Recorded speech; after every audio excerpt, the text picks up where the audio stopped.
Salut les poissons et bienvenue dans cet horoscope pour le mois d'août 2021. Mon nom c'est Gabriel, je suis astrologue et ensemble je propose qu'on regarde un petit peu comment ça va se passer pour vous spécialement ce mois-ci. Alors ça va être un mois qui va nous demander de prendre notre place et sans doute de manière surprenante. Il y a beaucoup de passion dans ce mois-ci avec les énergies du lion et puis ça nous demande de parler avec notre cœur. Mais aussi, il va y avoir une grosse transition vers vers le milieu du mois, où est-ce que vraiment ça va tourner un peu plus vers l'intérieur et on va être en mode analyse un petit peu, où on va chercher à comprendre c'est quoi les choses qui ont besoin d'être faites, et puis on va poser des actions claires et précises. All in all, je pense que ça va être un mois où est-ce qu'on a beaucoup de focus, on a beaucoup d'énergie, et puis on se baisse la tête pour vraiment faire le travail qui va venir paver le reste de l'année 2021. Et donc, ça débute du 1er au 3 août. On a le Soleil et Mercure qui sont en Lion, opposés à Saturne en Verseau. Le Soleil et Mercure, c'est principe de vitalité, d'ego, de mission de vie, qu'est-ce qu'on rayonne. Et puis, Mercure, c'est la communication. Alors, c'est comment on communique avec les autres, comment on échange et tout ça. En Lion, ça vient très fougueux, très énergique. Et donc, vous, ça se passe dans la maison 6, qui est une maison routinière un petit peu, où est-ce que ça se passe au niveau du travail, dans le quotidien, le jour, tu sais. Et puis, peut-être aussi au niveau de la santé. Alors, dans ces domaines-là, vous vous sentez bien, puis c'est facile, la communication passe bien, tout ça. Là où est-ce que le bas blesse, c'est plutôt où est-ce que Saturne qui se trouve en maison 12 pour vous. Et donc, Saturne a tendance à venir mettre des bâtons dans les roues ou limiter les choses. Et donc, vous avez peut-être un beau quotidien qui s'installe pour vous ou qui se vit. Et puis, Saturne en Verseau, lui, vient faire un travail un petit peu plus intérieur et peut-être vient tirer la couverture de son bord pour vous isoler d'une certaine manière. Parce que la maison 12, il y a cette idée de retrait, en fait. Et donc, ça serait intéressant de voir comment est-ce que vous pouvez jongler sur cet axe-là entre le quotidien, le travail et tout ça, et puis peut-être avoir des moments seuls. C'est sûr que quand il y a une opposition, c'est tout un tout l'autre souvent, mais nous, notre but, c'est de trouver un équilibre entre les deux. Alors, ça serait de voir comment est-ce qu'on peut garder un quotidien qui est agréable et aussi se permettre de pouvoir avoir des moments de retrait où est-ce qu'on peut peut-être faire plus de travail intérieur là. Et donc, vraiment, c'est de trouver cet équilibre entre les deux. Plus tard, quelques jours après, le Soleil et Mercure vont venir faire un carré à Uranus qui va venir nous demander de prendre un choix, en fait. Donc, pour vous, Uranus se trouve en maison 3 et donc c'est un niveau mental. Il faut que vous preniez une décision par rapport à cet axe.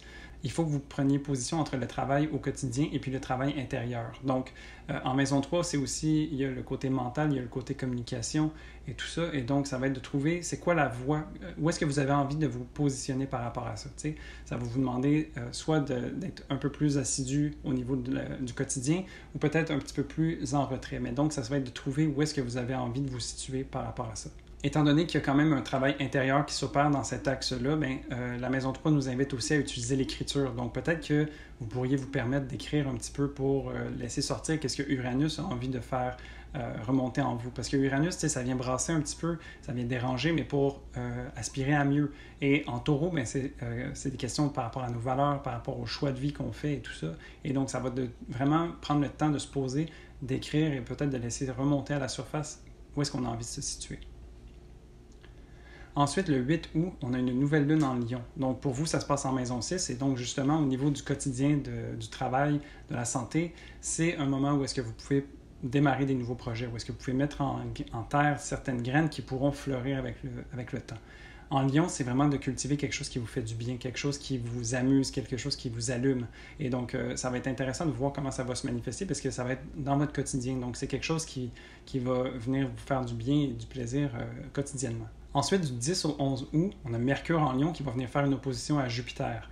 Et donc, ça ici, c'est un cri du cœur. C'est vraiment comme, tu sais, les questions que je parlais avec Uranus qui va venir nous demander de nous positionner. Ici, Mercure a envie de s'exprimer, a envie de partager à qui veut bien l'entendre ce qu'il aime de sa routine et de son quotidien et tout ça. Donc, qu'est-ce qui est important pour lui.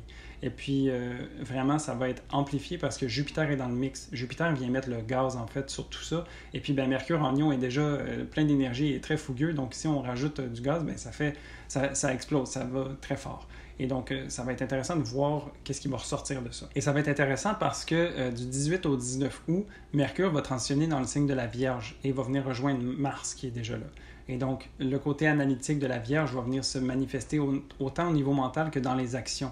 Alors vraiment, c'est comme si d'avoir extériorisé autant de choses au début du mois nous a permis de voir et de constater plein de détails ou de données additionnelles qui vont venir nous aider à avoir une meilleure vue d'ensemble. Et donc, pour vous, ça se passe aussi en maison 7. Donc, ça va peut-être se passer avec vos relations, avec les gens qui sont proches de vous, donc avec lesquels vous avez des relations un peu plus intimes ou long terme. Et donc, ça va être intéressant de voir comment est-ce que ce quotidien se dessine aussi par rapport à vos relations, puis qu'est-ce que vous avez envie de manifester puis de générer à travers tout ça. Quelles actions vous avez envie de prendre. Et puis, avec l'énergie de la Vierge, ça va être des actions calculées, méthodiques, précises, qui vont vraiment faire en sorte que vous allez pouvoir créer de façon claire et tangible qu'est-ce qui vous allume. Ensuite, le 22 août, on a une pleine lune en Verseau, donc qui vient se passer dans votre maison 12. Et puis une pleine lune, c'est un moment où est-ce que j'appelle, c'est une expiration. Donc c'est un moment où est-ce on voit les choses qui sont présentes parce que la pleine lune est illuminée et donc on voit ce qui se passe dans cet endroit-là. Et puis ça nous permet de voir qu'est-ce qui n'a plus besoin d'être là. Et puis on peut choisir de les enlever pour laisser de la place à quelque chose de nouveau qui va pouvoir se manifester. Et donc pour vous, ça se passe en maison 12. Donc c'est la maison où est-ce que je parlais tantôt de prendre une retraite ou de prendre un pas de recul pour pouvoir justement observer les choses différemment. Et puis ça va être très intérieur. Pour vous, là, ça va être un moment où est-ce que je vous suggérais fortement de méditer, de connecter avec plus grand que soi et tout ça pour vraiment faire un ménage et un nettoyage qui va vraiment permettre à quelque chose de nouveau de venir se manifester pour vous. Et pour terminer, du 22 au 24, on a Vénus en Balance qui va venir faire un aspect de trigone avec Saturne en Verseau. Ici, c'est vraiment un engagement que vous allez prendre. Pour vous, ça se passe entre la maison 8 et la maison 12. Donc, la maison 8, où est-ce que Vénus se trouve, c'est une maison de transformation. Où est-ce qu'il y a vraiment comme quelque chose de nouveau qui a envie d'émerger. Donc, il y a peut-être la mort de quelque chose, mais c'est pour laisser place à quelque chose de nouveau. Et donc, vraiment, c'est cet engagement que vous allez avoir de faire le travail intérieur et puis de faire les transformations nécessaires pour pouvoir paver le futur qui s'en vient pour le reste de l'année. Et puis, ce qui est intéressant, c'est que Saturne, qui est peut-être un peu plus contraignant habituellement, surtout dans une maison 12, où est-ce que ça vous amène à être un peu plus isolé ou un peu plus en retrait, là, il vient aussi créer une structure sur laquelle vous pouvez vous baser pour créer quelque chose de nouveau, pour opérer cette transformation-là.